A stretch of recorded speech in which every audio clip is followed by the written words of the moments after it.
Can you explain why you're here today at the encampment and why it's so important to you to be here? Their First Amendment right to protest and to speak is their right, and we're not going to protest that. But the second that free speech turns into hate speech is when we start having a problem with it. And that's when Jewish students on campus, including a lot of friends of mine, start feeling unsafe.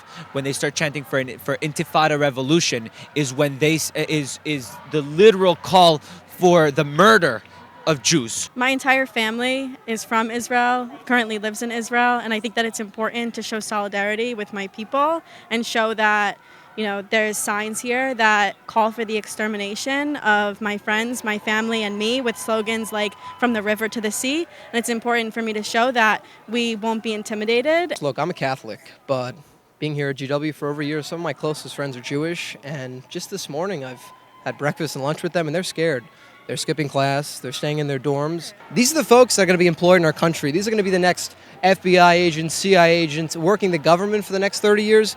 It scares me. I've never felt more unwelcome and more afraid to be on campus, to be a Jew in America and in the world. It makes me feel more proud than ever that I stand here with my fellow Jewish people, my friends, some of my family, and we're in this together, and I've never felt more of a bond with my people. This is not part of any organization from the university. It's just Jewish pro-Israel students who are here, not necessarily in protest, but in solidarity with their Jewish identity and with their Zionist identity, and they're very proud of it. And I'm proud of my friends who are willing to stand here and combat this anti-Semitism. You said you have friends who are Jewish here. Have they told you about how they feel right now? Oh, of course. I've talked to a lot of them. Like I said, they're staying in their dorms. The law school here, as far as I'm concerned, had to cancel their finals.